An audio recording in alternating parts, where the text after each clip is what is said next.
Hi, Chrissy.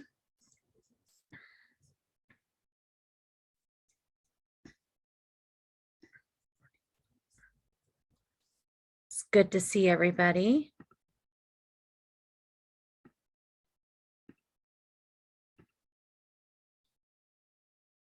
How's everybody doing on a Sunday morning?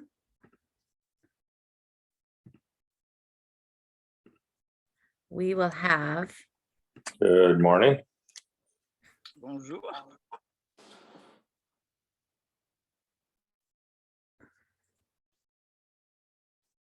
It's good to see everybody, and we'll just give everybody a minute. Hi, Danielle. Still on your daughter's account. It doesn't matter, however you're here.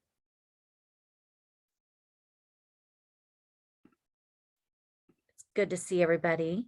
Hang on here, just getting everybody in. I hope you guys are all having a lovely Sunday morning. It's going to be hot here today, which is finally nice. But we have another minute. I just was, right before I went live, I got some sad news that my beloved comptoir, Rana Debbie, Eve sold his business. They're going to keep it open and I'm going to get more information, but Eve sold the hotel and all the restaurants, and he's going to start a new little venture. He lives part-time down south with his wife. And so I think he's going to start doing more down there. But I literally got the message like 10 minutes ago, and I'm just kind of bummed out.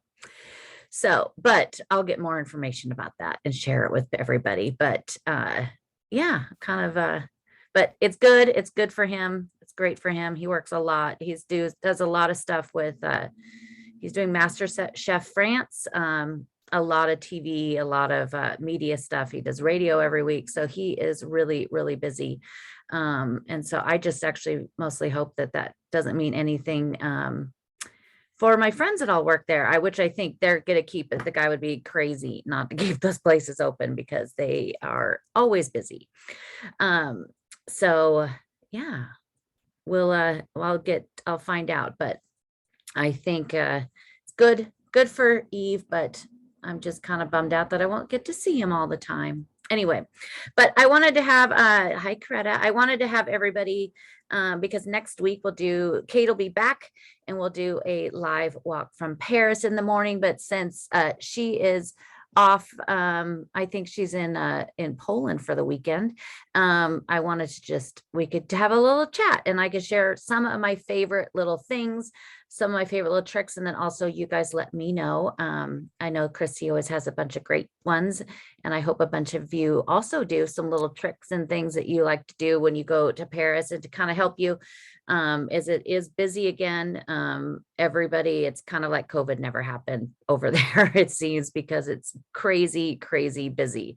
And so I kind of, some of my favorite things to do, as far as what I always tell people, not sure what's happening here. As far as the first thing you want to do is your flights. And so when you go to Paris and you're trying to find your flights, which I know a lot of you are seasoned travelers, but I wanted to share what my favorite website is, and it's called Skyscanner, skyscanner.com. It has an app and it has a website, and it is absolutely the best. I have compared it to like the Hopper, the Google Flights, and all of those things. And Skyscanner, I always find the best deals. One time I was even looking on there and I was on the phone with Delta, and then I found one on Skyscanner, and it took, you find your flight, it takes you to the website, and on the phone with Delta. And I said, oh, actually, well, I just found this flight number, blah, blah, blah. And this is a price. And they said, oh, we don't even see that in here. So sometimes you get really good deals. You could go on there if, before you're going, say you're not going till next year or whenever it is, go on there, pick your dates, go in there, just like hit a bunch of like little hearts on the ones, just kind of some ones that look good or are the right timing that you want, the days of the week you want. And then it'll give you an update. It'll send you an update, and I get ones almost every day, and it'll say your price for your Paris ticket has gone down or it's gone up. The ticket I have for August, I bought one day because I got a message saying the price went down $350, and I literally bought it as fast as I possibly could. So you want to, it's a really great trick. Google Flights is also really good. And also, like, as you know, a lot of, depending on the day of the week, it's cheaper to fly like Tuesday through Thursday. A lot of times if your flight is like a Friday or a Sunday, sometimes they could be more expensive, or a Monday. Tuesday through Thursday are kind of like the really good sweet spot. Sometimes it could be a difference of a couple $100 if you leave on a Thursday instead of a Friday. And a lot of those old rules about buying your tickets, none of those really hold up anymore. Like it used to be, some people say wait 6 weeks to buy your ticket for international, and some say to buy them 6 months. And and then there was always the buy tickets on Tuesdays because it's cheaper. It really kind of depends. None of those things really hold because of the internet now. With everything with the internet, it's all the Wild West over here. And so those are kind of some really good tricks with the airfare. And then when I do click on one, and I make sure that I like Delta, and I try to stay with Delta because it's also Air France. And so I'm building all those miles up in there. And so I try to do it where I then buy the flight directly from that carrier, instead of like, you could go on Skyscanner and it might have, it'll have like a list where you say buy this flight, and then it'll give you like, here's the, like, I think it's like Kiss and Go or e-tickets or things like that.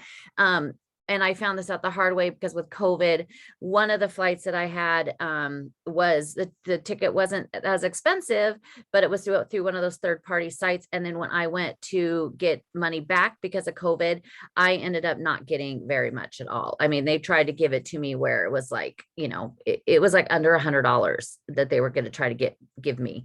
So I think it's best to go and try to stay with the major carriers if you can, just because of with everything, that's happened the last couple of years. I think you just kind of have a little bit more protection. And then their customer service sometimes is a little better. Some of those clearinghouses, you don't know where you're talking to them. One of them, when I was trying to get the money back after COVID, I don't know where I was talking to them. And every time I'd call, it'd ring and they'd put me on hold for 10 minutes and they would just disconnect.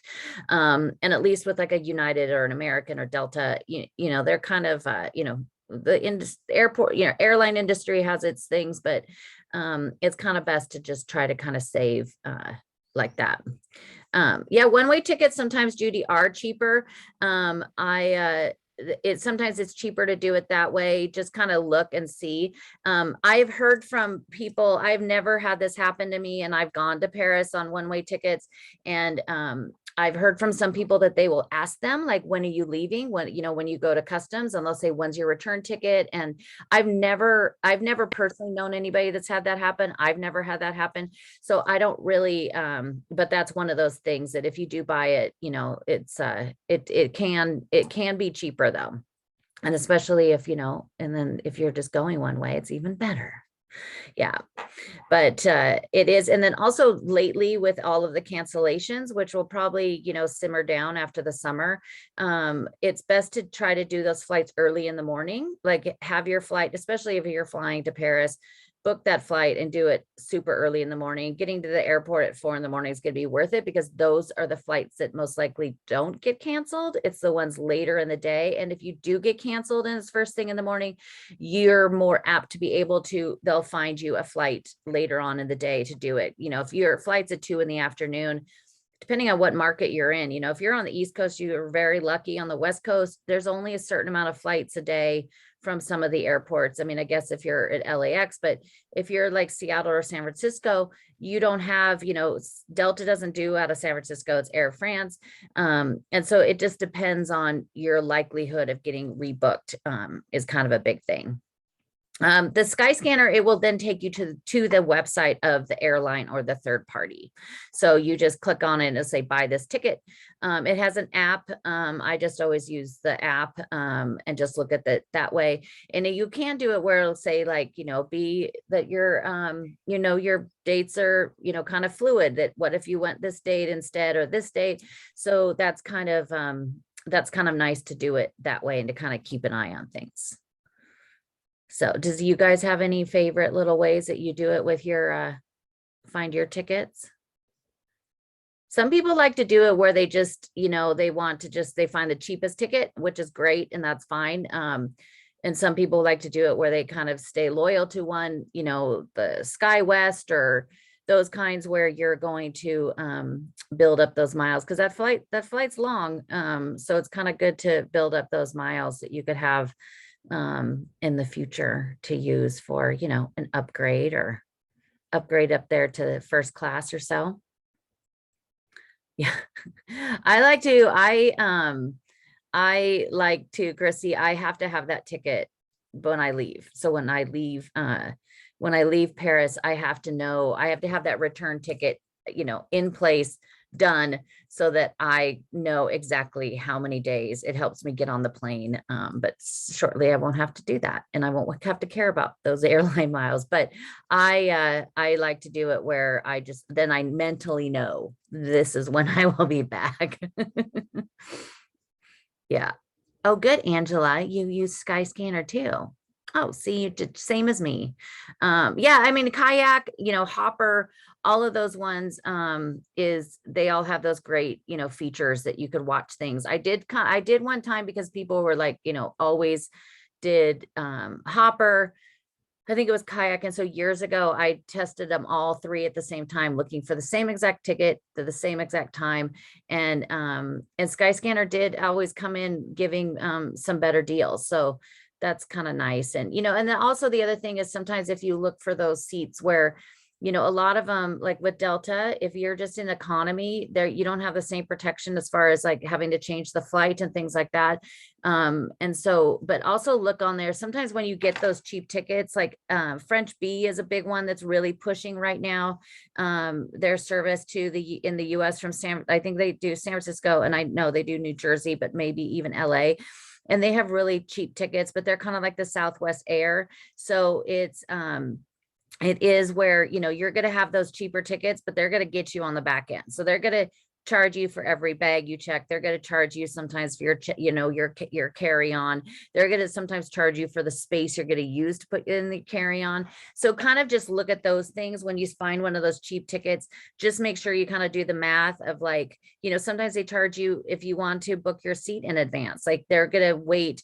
And when you're going to be on a flight for 10 hours, you want to be able to make sure that you're actually, like, if you're a window seat person or you're an aisle seat, you don't want to, if you're not able to select your seat, you could be that person that's in, the row of 5 seats and you're the very middle of it. And that kind of sucks. So just kind of like keep an eye on that when it is those kind of more, less expensive flights, the flight itself. Just keep an eye on all of the other things they're going to nickel and dime you on, because that could get a little bit more expensive. Yeah, flight insurance and trip insurance is good to do. There's so many different ways to do it out there. There's a lot of really great services that you could go. One of them is Squaremouth, and you could go on there and you could put in all of your, you could put in how much protection you want. It's also the same with the health insurance.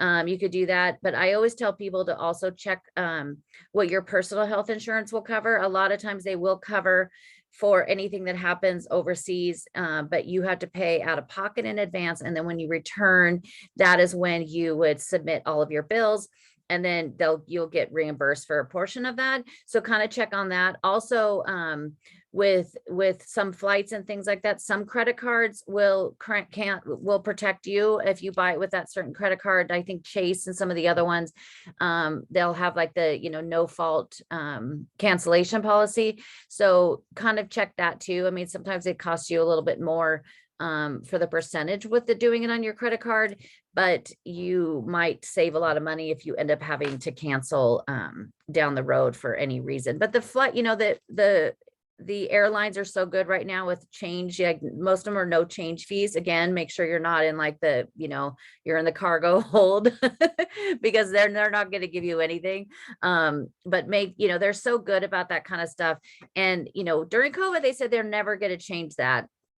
But we'll have to see if hopefully that is the case and they keep it that way, because it is pretty nice if you do have to change something. Obviously if you're changing in your flight, you change it to a flight a week later and that flight's $1,000 more expensive, then obviously they're going to charge you that difference, but they're not going to charge you then the $300 or $400 on top of it, just to the fact to change the ticket. So, and then, right now, I mean, the airfare is really high.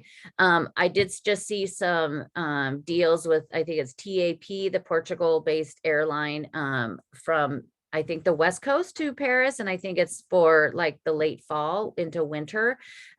So some of them are kind of starting to give some more deals out there, going farther, but it is kind of, I mean, I guess I don't blame them, but I think they're really trying to recoup all that money that they lost for 2 years by charging a lot for these flights, which is, I guess, that's the business.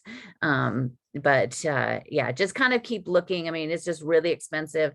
The other thing is, once you get there, where you're going to stay, whether you're going to stay in a hotel, or if you're going to stay in an Airbnb. The hotels are also skyrocketing right now across Europe. Also in Paris, I was just looking for a place for a friend of mine, and actually she's going to stay at Relais Saint-Germain, the Comptoir Hotel, and that's a fantastic, amazing hotel. And the prices actually weren't very bad because there was other ones that I usually use for clients that could be 250 euros. They were up to like 450 euros a night. So all of those hotels are also really jacking up their price. It is the high season right now too. And so it is, that's something that's happening. But, if you want to stay, if you're, if you're going to go there and you're only going to be there for like a week or so, staying in a hotel is fine. Staying in a hotel, I mean, if you're going to stay there for more than, if you're going to stay there for an entire month, staying in a hotel would be extremely, extremely expensive. And that's when like an Airbnb comes into play. There are, the Paris really cracked down on Airbnbs and took off like 40,000 listings, like 2 years ago, just because they're taking, they're really hurting, the hotel business.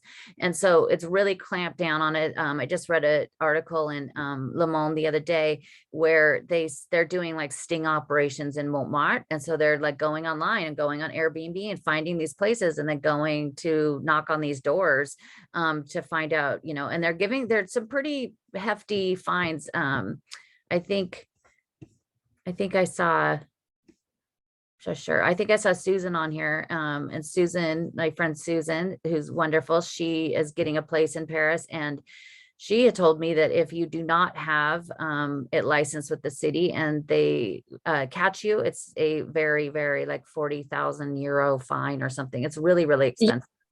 It's 50. 50. That's even better. So it's, but Airbnb, I'm on this one travel group on Facebook, which is interesting, but there's all these people posting about Airbnb and that they're getting these cancellations, but they're telling the client, you need to cancel it.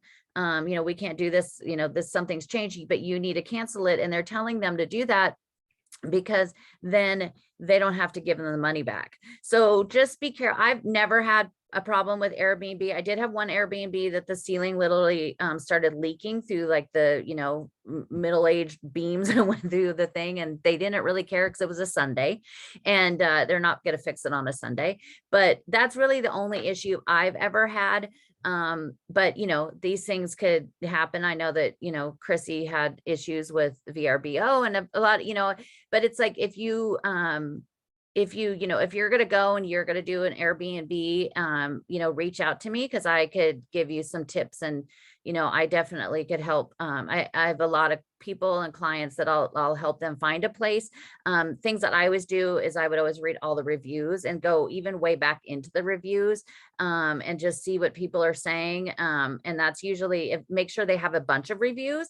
If you find a place and they don't have any reviews or they only have one, that's always I would never book that. There was one place I stayed that it kept going. It had different owners listing it all the time. And it was kind of random. And when I stayed there, it was fine, but I was like, I probably wouldn't do that again in the future. It was a little bit of a just a little bit of a red flag.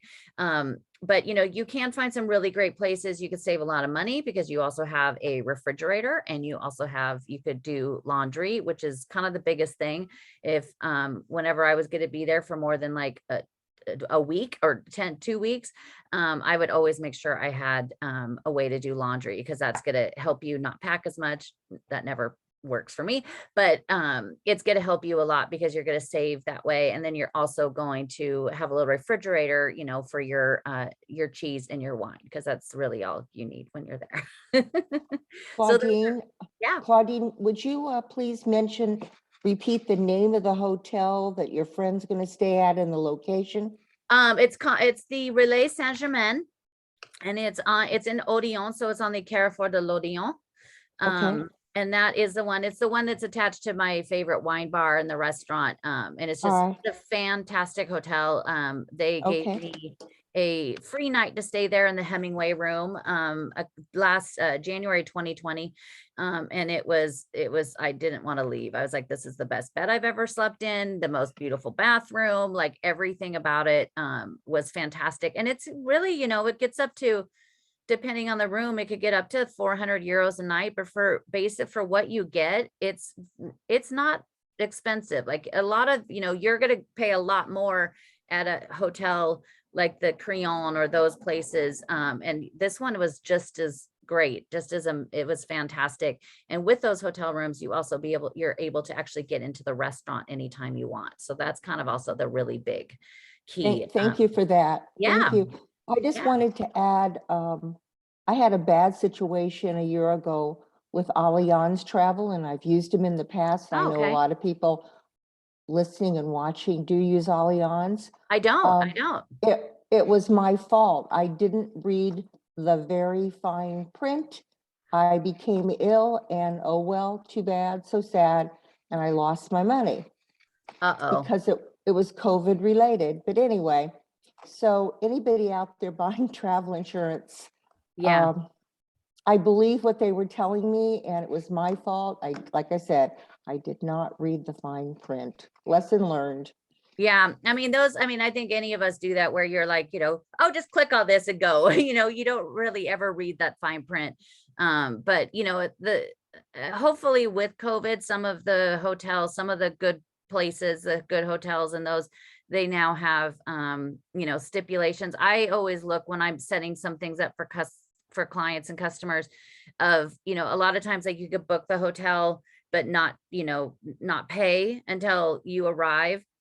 Some hotels will have it where if you do pay in advance, it's going to be cheaper for you per night. But if if you're in any way, not sure or think maybe something could happen and you're not going to be able to go, then it's kind of a good idea to wait and pay, as either they'll charge you a couple days before you go, or they'll wait to charge you for when you arrive. And that's good, but you can on some of them, you could save 30 or 40 euros a night by paying in advance. The other thing with hotels, a lot of times, they'll have the room rate, which we always call rack rate in the biz, but they also will have like the bed and breakfast one. So it'll come with breakfast, and they'll charge you more for that, of course. And I would actually just say not to do that, because you're in Paris. And the thing is that you want to be able to, if you're not going to use that every single morning, and maybe you're there with a family and kids, and it's just easier to go to the lobby and just get everybody their croissants and orange juice and get on with your day. But you're in Paris, and there's cafes and patisseries everywhere. And so that's kind of the best thing to do. Best part is to be able to walk down the street and go to your favorite place and get your favorite, pain au chocolat in the morning. So, that's kind of another thing. Like, don't immediately think, oh, this is a good thing, because if you're there for a week, that's could be $300 difference, 300 euros difference that you're paying, and you're not really even using that service at all. And so, and there's a bakery, like the pharmacies, there's a bakery on every other corner. So that's those are kind of the good things with the hotels to kind of keep in mind. Angela, the packing, I was very good this week, and I actually hit one closet, and I have bags and bags, and a friend of mine is going to help me list a bunch of my shoes because she came over to see. I have about 200 pairs of high heels, and I was just she actually wears the same size as me, so I was just like, go to town. She left with like 2 bags of shoes, but she's actually going to help me list a bunch of that stuff on Poshmark. And do a bunch of that kind of stuff because it's a lot. And now to the point, I'm actually at that point where I just don't even care. Like when I was getting ready to put something on to do this, as I was pulling something out, I literally was just pulling things out, throwing them in these bags I have below.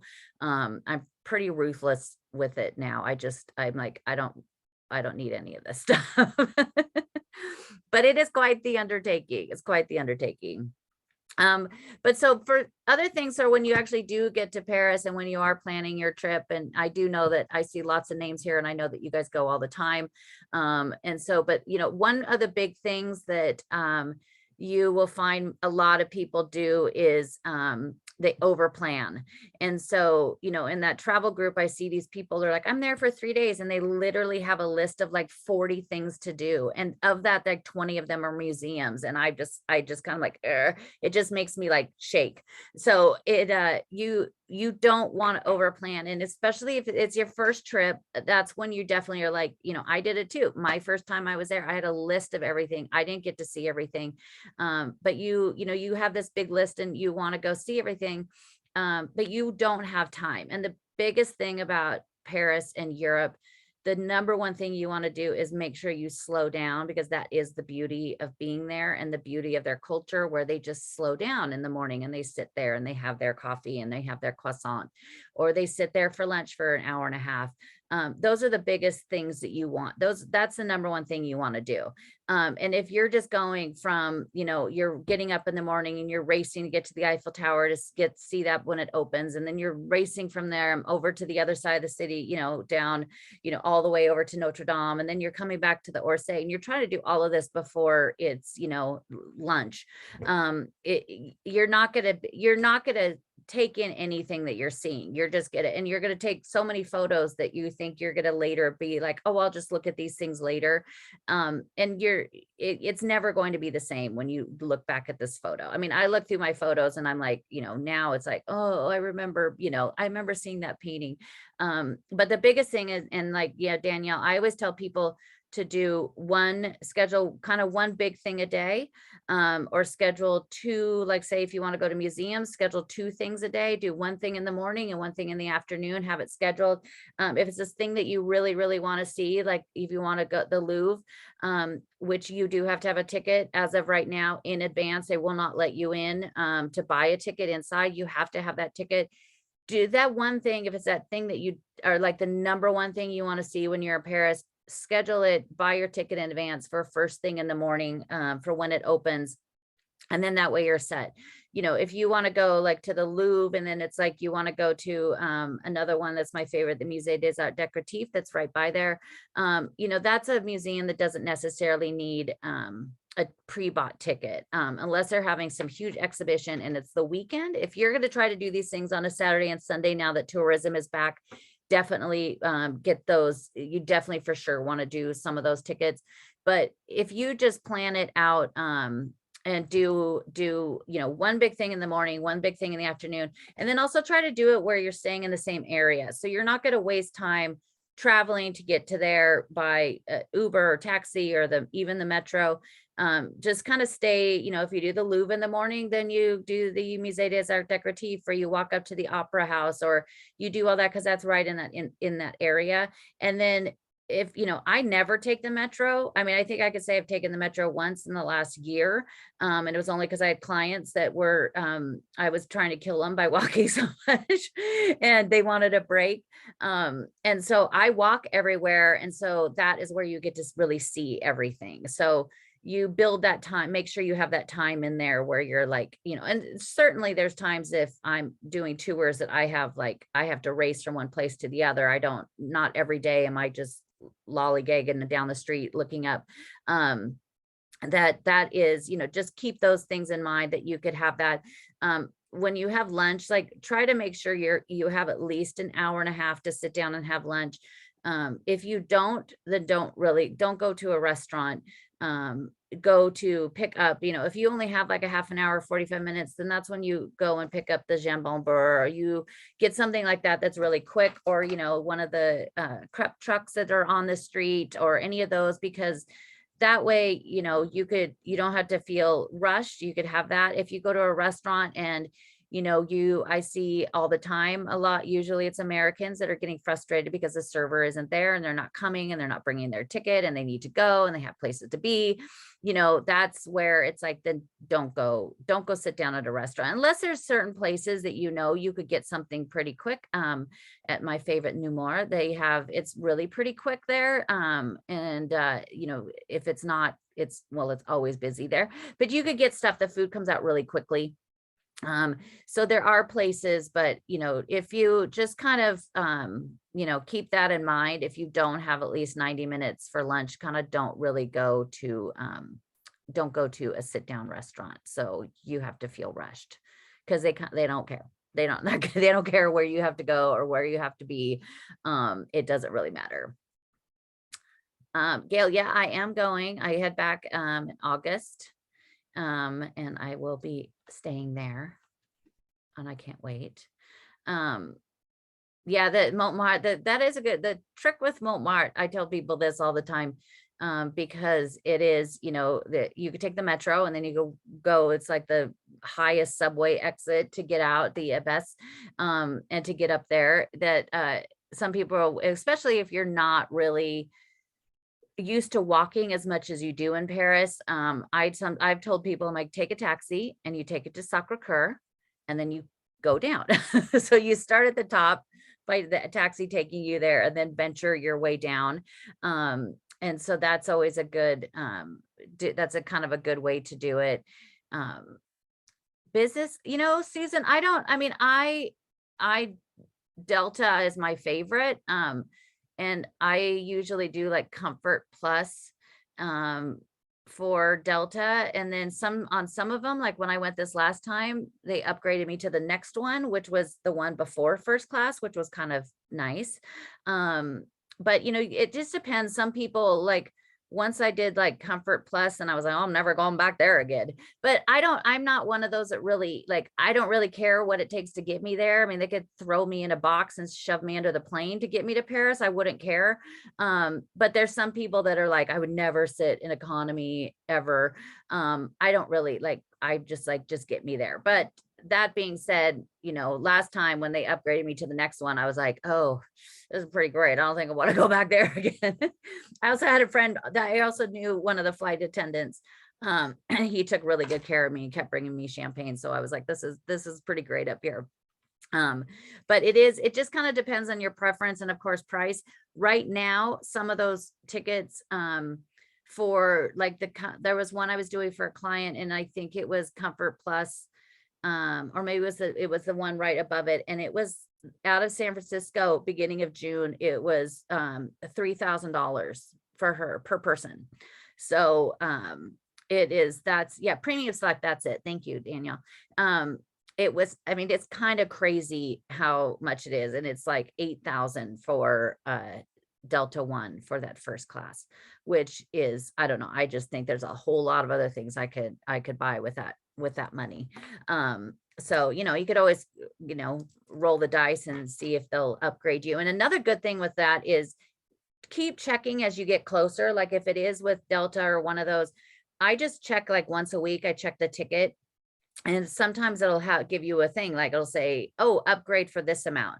Well, for mine, it was upgrade to first class and it was like $6,000. Well, now it's like $4,200, which is still a crazy amount of money. And I would never do that.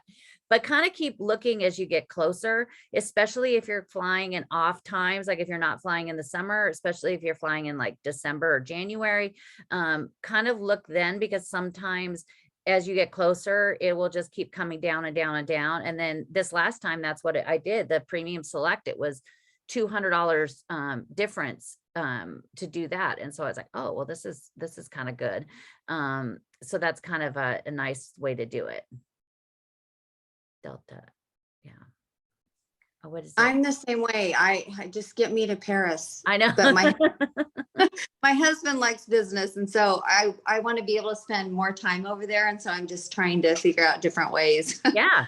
Yeah, for sure. Yeah. I mean, I just like, just get me in there. I don't care how it's going to be. And it is kind of, I mean, it was kind of nice this last time. I do love Air France because when you get on there, you already hear speaking French. And then there's kind of, sometimes there's usually French people around you. And then their TV is great because I could watch all the French movies and usually some really great French documentaries. And then they just offer you champagne. And so I kind of like that. But one thing, like, because the Air France, at least usually, going me back to the West Coast, they're the huge planes. And so they're like the 353 seats. And I'm always a window person. And, I always feel bad. And I try like to get up only once or twice during the flight. But when you're the third row seat in, then it's just kind of like, I like it better when it's just two seats. But at the same time, I could care less. But Air France is kind of nice because you do hear everybody, you already hear, the announcements in French. And so you just kind of feel like, oh, my vacation's already starting. Except for I never think it's not really big. It's not really vacation, but, it is. Yeah, it is. It is expensive, and just, it's so expensive right now, just in general. But for the, oh yeah, I don't know. I mean, the airlines are the airlines, and I don't think it's as much the customer service of the airline, it's just the people. I mean, when you work in a business that, if you're a restaurant or retail or any of those things, like, there's just a lot of people that probably should not be working with the general public. And my friend that works for Delta, he was just kind of like, oh, he had to take a little break. And it wasn't about the customers, it was about their fellow employees. And he was like, some of these people should not be dealing with the public anymore. So you just kind of, if you work with public long enough, it gets a little difficult. But back to like when you're there, as far as like what you're going to plan and what you're going to do, definitely there's things that you want to get those tickets for in advance. Like I said, the Louvre that's the only option. They probably are going to change that once the summer is over. So probably more like September, October. I don't know for sure, but that's what I was told by somebody on the inside, that because they want people to be able just to be like, oh, I just want to pop in. It was up until recently, you could even the day before book a tour for the Louvre or a ticket, but now it's kind of just because of the season. It's sometimes 2 or 3 days out it's sold out. There is also another way that if you do run into that for the Orsay or for the Louvre, and when it comes to these things, always go directly to their website. Always go directly to the Louvre.fr or the Orsay. Go directly to the museum because a lot of times if you go and you Google and you say, Musée du Louvre ticket, the thing that's going to come up first are going to be all these like third-party sites and people that are paying all the money to have that search result coming up really quick. And a lot of them, you're going to get, you're basically screwed because they're going to charge you a lot more for that ticket. For the exact same ticket that would cost you 17 euros on the Louvre website, they sometimes will charge you twice as much for that. Also, the biggest thing is when you see the things that say skip the line, that is gone. That went away in 2015 when they had the terrorist attacks. There's no such thing as skip the line anymore because the line is security. And so it just means you either are in a shorter line that is for ticket holders, or you're in a longer line that you don't have the sans billet, so you don't have the ticket. So that is where you're going to go in a line. The biggest reason, if the closest thing to skip a line is to be a member of that museum. So if I'm a member of the Louvre and the Orsay, I could get into the museum usually within a minute to seconds, because that's the only way to really skip that line, because you have your own personal special little line. But as far as the skip the line thing, and it works because everybody believes it, and everybody thinks like, oh great, I'm going to skip the line. But buying that ticket directly from that museum is the same exact thing.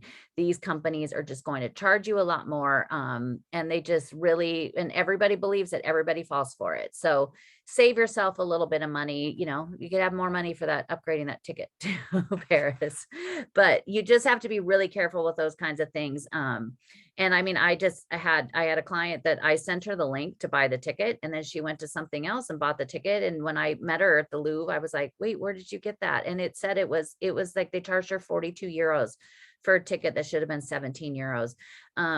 There is also, if you do run into it and you get there and you want to go to the Louvre or the Orsay the next day and you don't have your ticket and you're like, oh crud, it's sold out.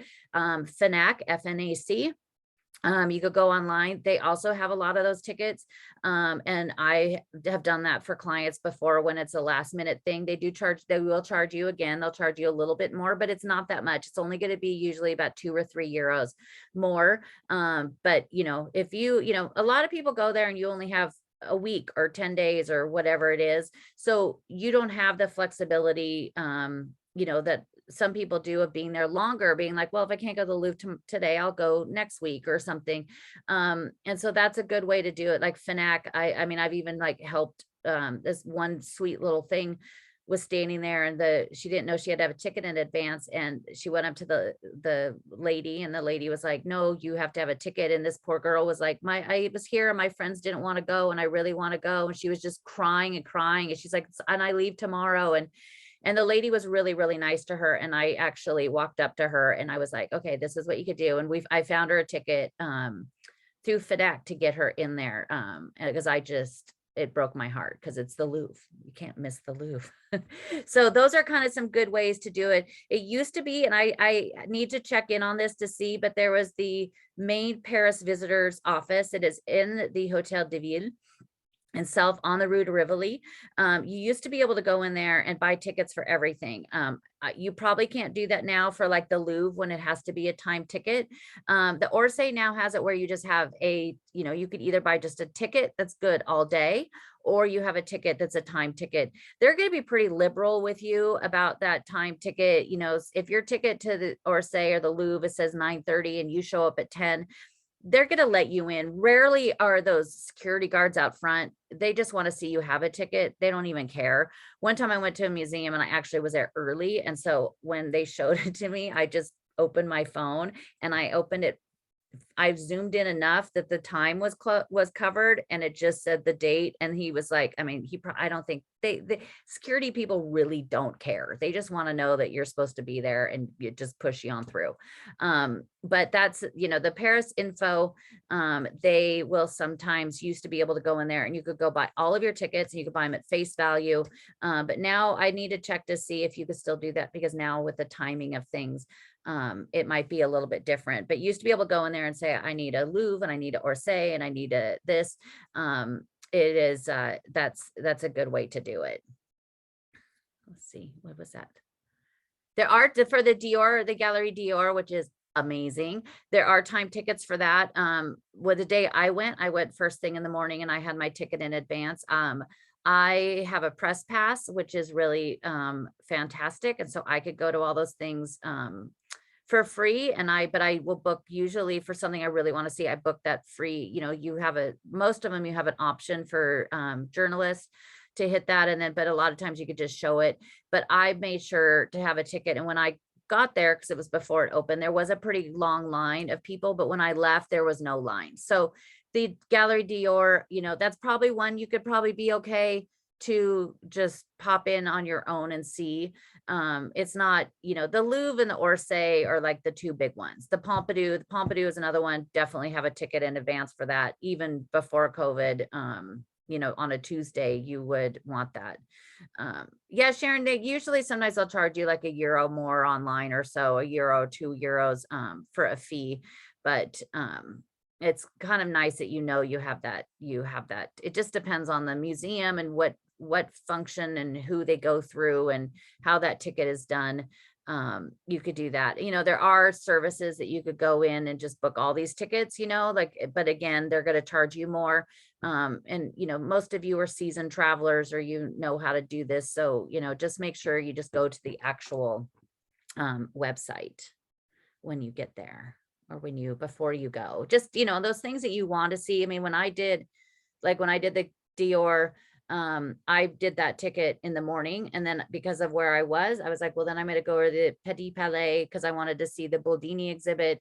And then what else? I went to the Orsay in the morning, and then I walked over there because I think the gallery opens like at 11. And so, but I didn't, the Petit Palais, it's free except for a special exhibit. So those ones, I was like, well, I don't need to worry about having that necessarily in advance. So that's where I was like, I booked the Dior one, and then kind of the rest of them are kind of just went with the flow that day. But things like the Eiffel Tower, you could book your tickets online in advance. And it's like 60 days out, and every day they open up another day. So like tomorrow they'll open up like August 27th. But the way that Eiffel Tower is, like when I took some clients there a couple months ago, I was amazed how everybody was complaining about how they were putting that wall up and everything, but it's so slick now. You get in, there's so many different entrances to get in. There's like each entrance then has like 5 slots for security. You're in there so quickly. You get in there, you could even get a ticket and then go straight up. Like we didn't even wait for the elevator. The last time I was there years ago, you waited outside to get in because there's really only the 2 sides to entrance, and then waited forever snaking around to get into the elevator. Now more of the elevators are open. So with the Eiffel Tower, if you don't, and also go later. If you go there like late at night, I mean, now it's light until like 11 p.m. there, but if you go in the other months and it gets darker earlier, go at night, because it's pretty cool to be up there when it starts sparkling, and there's a fraction of the people go at night. So you either that or go first thing in the morning, get there before it opens, get right in, get a ticket. You could get right up. It's just that midday. It's that 10 a.m. to like 3 p.m. period. Pretty much everywhere you go is going to be the busiest. It used to be that you could go into, I was talking to a Louvre guard one time, and they were like, oh yeah, lunchtime, it usually gets quieter because everybody leaves. Now it's kind of not like that. Now it's just busy all the time. And in the morning, it's good to get there first thing in the morning. But going around when you are in Paris, because it's already it's been 50 minutes already. I just keep talking. But some great things to see. Paris can be very expensive, but it doesn't have to be. I was amazed and appalled when I came back to Portland, right when I got back and got groceries, and it was insane how much more expensive it is to buy groceries here than it is in Paris. And it's not even that great here. Or even going to restaurants, like the restaurants in Portland, Oregon are more expensive than the places I go in Paris. So you could, of course, if you're going to Michelin star, you're going to Le Cinq, all of those places, there's very, very expensive places to eat.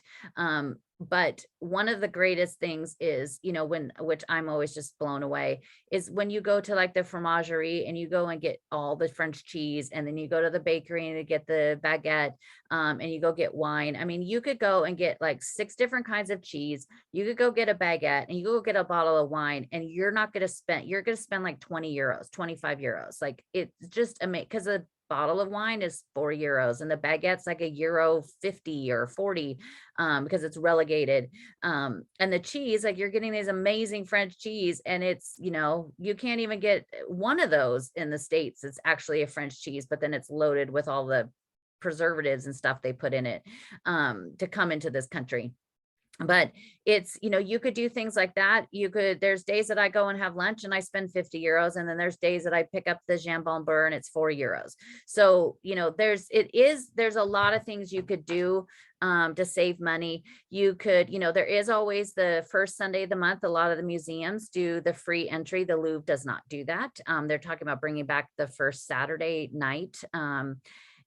one of the things about those free days is, if you really are needing to save that 15 euros or 12 euros, then definitely go do it. But if you don't need to, if you have that, rolling high with your extra 15 euros, don't go on the free day, because everybody goes on the free day and it's crazy packed with people. So if it's the first time you always wanted to go to the Orsay and see the Impressionists, do not do it on that first Sunday of the month, because it is packed with people and you're just not going to enjoy it. And so you want to make sure that that first experience that you have with something you've always wanted to see is going to be the best that it could be. And so that's kind of one of those things with the free days. Some of the smaller museums, it's great to do that because it's not so busy. Something like the Delacroix Museum, which is one of my favorites. The Delacroix and the Louvre oversees the Delacroix. And so if you take your Louvre ticket the next day, you could go to the Delacroix for free. If you go to the Louvre on a Monday, they're both closed Tuesday, take it on Wednesday, you could go see it for free. So that's kind of a nice little way to do it. There used to be a ticket for the Orangerie and the Orsay combined. I haven't seen them bring that back yet, but that's another one that's kind of nice. And you have like more time. It used to be, you'd have like a week. It's also the Orsay ticket. We'll do that for the Palais Garnier. So if you want to go into the beautiful opera house and walk around, take your Orsay ticket there, you'll get a discount to go into the Opera Garnier as well. But if you want to just like great, amazing things to go do, there's the parks, the Jardin de Luxembourg has 107 statues in it.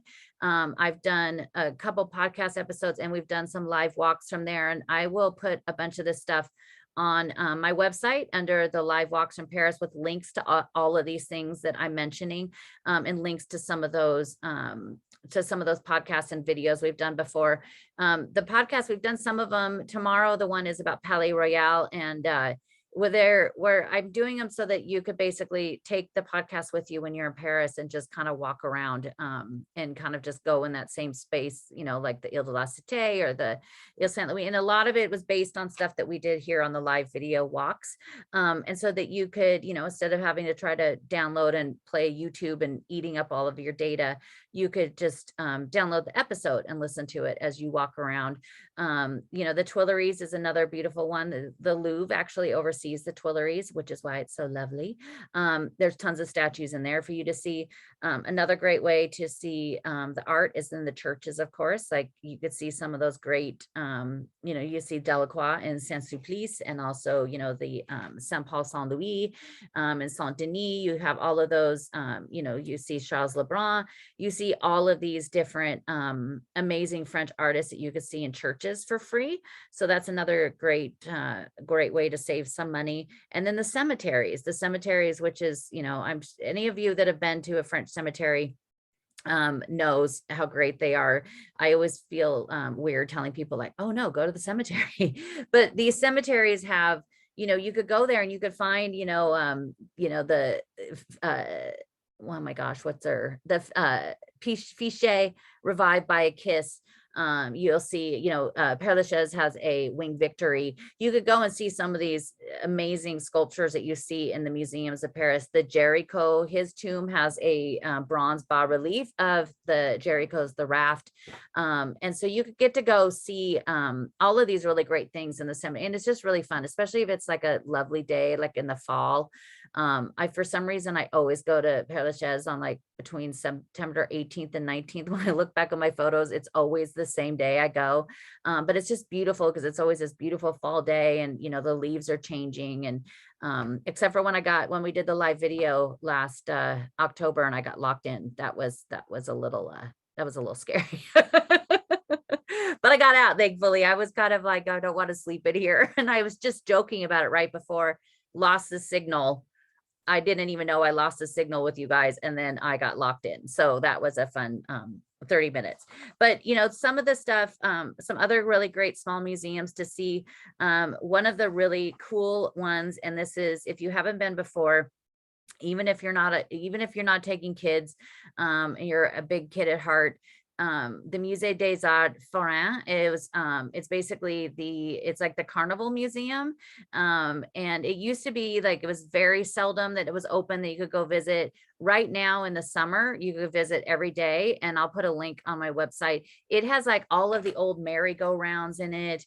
It has all of and I'm sure every one of you have seen Midnight in Paris. They have a scene they filmed in there, and it's the scene when it's the merry-go-round, but it's all bikes, and it's actually, you power it. Like, that's how the merry-go-round goes, because you're sitting on, that bike with the huge wheel in the front and the little tiny one.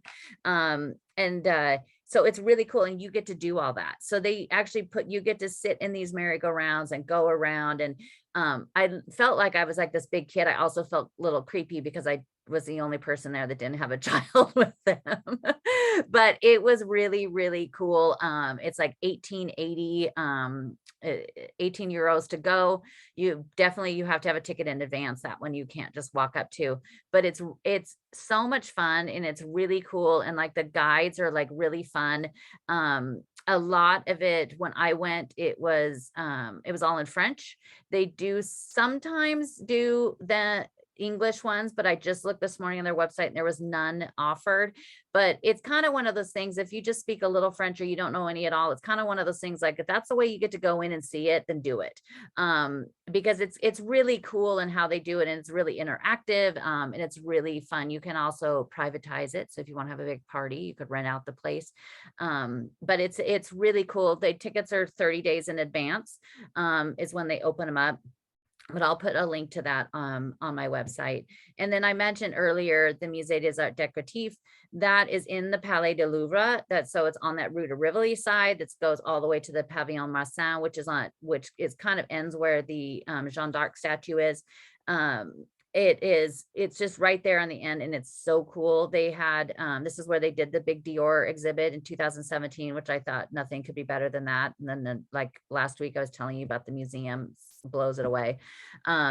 But they just did the Thierry Mugler exhibit, and that was on when he passed away. They have a Schiaparelli one that's coming, that opens next week. That one's going to be pretty cool. So they do a lot of some of these big fashion ones, and it's because these fashion houses pay them, so they make a lot of money being able to do that, and then also brings a lot of people there. But the museum itself is so cool. It's the decorative arts. So you have there's the room that's just all chairs that have chairs hanging on, and they're like Louis the 14th style, and they're just, it's my favorite room, and it's just so random because it's chairs. But you have like, a Second Empire. It starts in Middle Ages and it goes all the way up. You have the rooms that belong to Jean Levin, who was the amazing designer that did everything before she shall not be named, who it goes by CC. This museum is just, it's the coolest one. It also has the bed that belonged to Valtesse de Laban, who was the famous French courtesan. It's just, I love going in there. Usually you could just walk right up. If you are going and you do see that one of those exhibits, the big fashion exhibits are going on, you might want to get that ticket online, especially if it's a weekend. Again, on a Saturday or Sunday, it's just going to be busier, but that's a good thing. Like midweek, they're closed Mondays. Most museums are closed Mondays, except for the Louvre and the Pompidou, and then everything else. And so those are also kind of the days you kind of avoid some of those. The Monday I love to go to the Louvre because that is, everything else is closed. But it can get pretty busy if it's high season, because those other ones, it's also the same thing with Versailles. If Tuesdays is when the Louvre is closed, so a lot of people then go out to Versailles on a Tuesday. Those are kind of crazy days to hit those places too. But then, yeah, the Delacroix, there's just, it's endless. And all this, I'll probably get done with this and be like, oh, there's also this place. Did you guys have any favorites, places that you like to go, or your favorite little tips or tricks? You could just jump right in here and let me know. I know, Chrissy, I'm sure you have some. I don't know if Ellen's on here. Ellen always has some great. Next week, we have the Tour de France starts on Saturday. So the mornings are going to be tougher. But their mornings filled with that. Yes. Yeah, Janet, make sure just to enjoy it. Yeah, that it is like Chrissy, you said about getting lost. I mean, that is kind of the best part.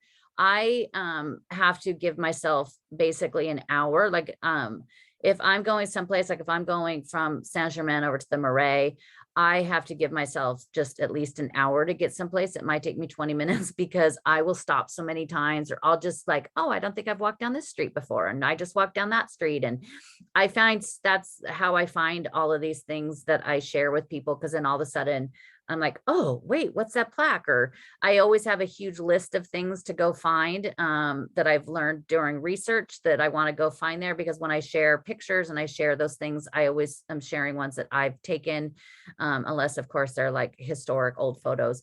But I like to go and then just be able to like wander down a street or have a list. I'm really bad about doing it. I always have this big spreadsheet that I make, and then I've done this for years and I literally never touch it or use it once I get there, and think like, okay, well, I'm going to go here, here, and here. If I'm in this area, I never look at this. I never look at it. I don't know why I keep doing it. I've printed it out and it's like 20 pages. I just need to give up. But I pretty much remember, I will remember a lot of things, or I'll all of a sudden go down Rue Christine and be like, wait a minute, there's somebody I know that lived here. And then I just kind of, well, and then I usually remember and then know, then I'll like Google, like what number did this person live at? So it's best to just kind of take all of those. But yeah, doing the tour, Catherine, that's a good idea. I mean, I do tours when I'm in Paris, and I'll be back there in August, and my September is filling up like crazy. So if you're going to be back there this fall, definitely let me know. But doing tours, like, there's some other really great ones. Paris by Mouth does some great tours that are done, that are all food central. They do ones of like the North and South Marais. They do ones of the left bank, which is mostly the Latin Quarter. They do one of Saint-Germain. I took one of theirs years and years ago. It was really, really great. You get to go to, you get to eat and drink along the way. They're incredibly knowledgeable, really nice. They're all in English. I send clients to them all the time. Another one, if you want to do the flea market, Belle Inspirations, Mimi, she does wonderful tours that go up to Saint-Ouen. Mimi's great. I'm actually going to be talking to her in a little bit about something real exciting that she's putting together that I think I'm going to do something with. So I can't wait to share what that is. But those are some really great tours. It just depends. Sometimes, I saw on that travel that somebody was saying that they did a tour with somebody, I don't remember who it was, and they were just like, I feel like I needed to have a PhD to be on this tour. They didn't stop talking about all this facts and history. And it's like, well, then that's probably, that's kind of what they should be hopefully telling you about. But if that's kind of not the way you want to do it, you just want somebody to point you around, there are those. There's the tours, where like mine are really in depth and it's lots and lots of history. And it's more of that, kind of off the beaten, which I hate all those phrases. I hate the bespoke, the off the beaten. I hate all those phrases that everybody uses all the time. But, it is more the deeper Paris. There are some that, it's just an hour and a half and it's just kind of pointing you around. And it's, a lot of them will kind of have the same shtick. So it just depends if you want more deeper stuff. And if you're looking for some of those, I'm trying to put together a list of people that I know that do really great tours that are also very consistent. That, I've booked tours for clients and they've, all sorts of different people and they cancel the last minute or they cancel the day before, and it just really bums people out. So I'm kind of trying to make sure that I have some that are, people that are really like, you're going to go there and, they're going to be, I mean, if, things happen and, things happen that you can't avoid, but you don't want to get over there and be excited about doing something and then it gets canceled. But that's a really good way. One tour that I do for people is I do one kind of just of, get acquainted to your area. So like when you arrive, I'll meet you that afternoon or the next morning or so and just take you around your whole area and be like, this is a great restaurant and this is a great bakery and here's the grocery store, and then give you the history of the area you're in. But then it kind of, then you're not figuring it out as you go, trying to figure out which is the best. If, the thing is if you only have a week or you only have 10 days, and you have to maximize all of that. If you're there for 10 days, you want to make sure that all 20 of those meals that you have are going to be delicious. I even still sometimes go someplace and will be like, well, that was a dumb 30 euros I just spent on lunch. That wasn't that great. I still do that, but you don't want to do that when you only have a limited amount of time and you want to, have great food everywhere you go or have all these things. And so that could, sometimes the fun part is exploring. And that's kind of how I figured everything out, was just, figuring it out as I went, and depend, which restaurant it was. But if you have that time, it's good to be able to make sure you're maximizing that time when you're there. Yeah, the tours with locals is also kind of a good thing. They have some online that you could do. But yeah, Paris by Mouth is really fantastic. Mimi does some great ones of Saint-Ouen. There's a Thierry who does some really cool history ones that he does, like the Revolution, and he does, I think it's called The Americans in Paris. So it's about like, Benjamin Franklin and Thomas Jefferson and those guys. He does some really great tours. But yeah, there's lots. Yeah, for sure. Going outside, like, I have a lot of people that ask me about going to Normandy, doing it in a day. And I know, Susan, we set it up for you to do in a day. You can do it. It's a long day. But like going down to the Loire, you could easily do that in a day too.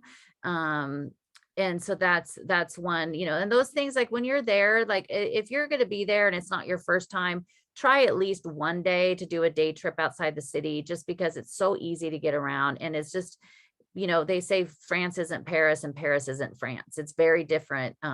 Just basically going outside the periphery, it's different right there than it is life in the big city.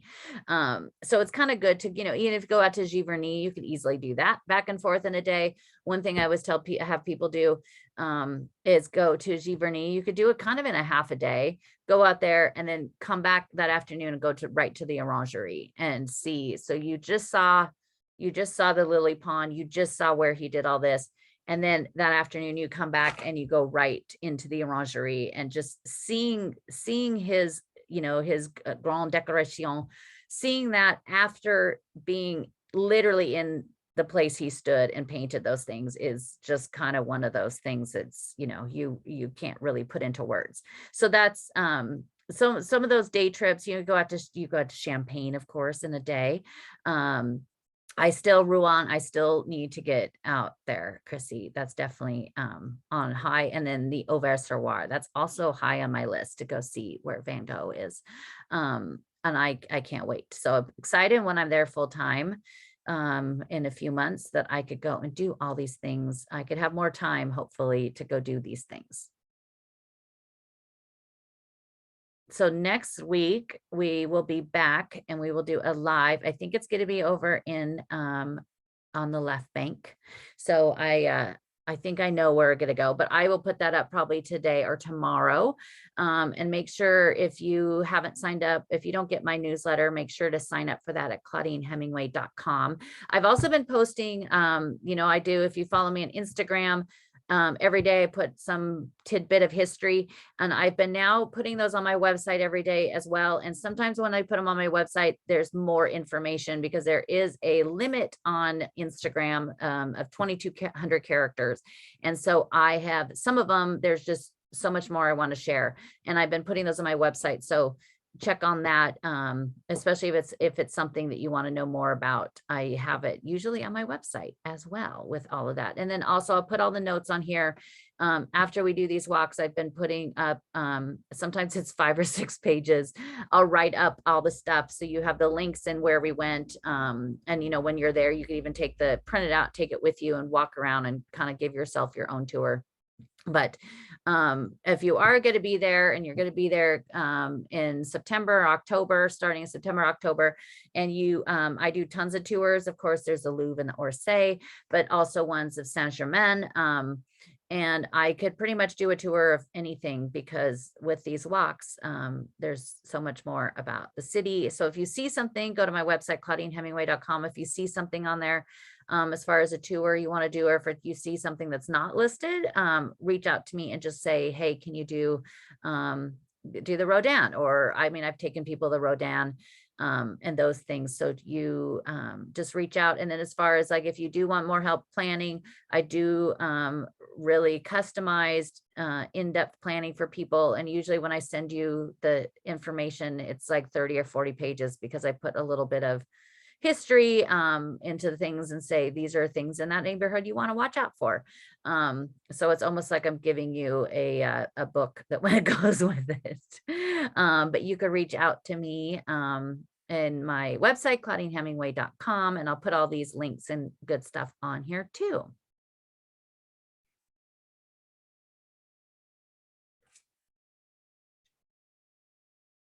Oh, that would be fun. That'd be fun, Catherine, to go to Rowan. I know I need to go, so then I could head on out there and take some people, because you could easily do that in a day. It's easy to go out there and back in a day as well. So that's fun. But thank you guys. Does anybody else have anything, any little tips that you want to add? And it's great to see everybody. And if you want to leave a little tip, we'll have Kate next week. So if you want to leave a little tip that I'll get off to her, because I pay her to do the videos, which is great to have her and to support her. You could do it at Venmo, at Claudine at ClaudineHemingway.com, or you could even go on my Instagram, and you hit on the little, in the bio, there's a thing that says, buy me a glass of champagne or something, and you could leave a tip through there too. And I just kind of actually save all that up to help with the walks that we do with Kate. So, oh yeah, the outdoor markets, June, that's a good one. All those outdoor food markets, or, you know, Saint-Germain, the Marché Saint-Germain is a great one. Definitely go see all those food markets, because that's just fun just to look at all of the displays and all that beautiful stuff they do. But thank you guys so much for joining me today, and I hope you have a wonderful Sunday. And it's not too hot where you are. It's going to get hot here. It's already time to close up the windows, I think. But thank you guys so much, and I will see you next Sunday. Thank you.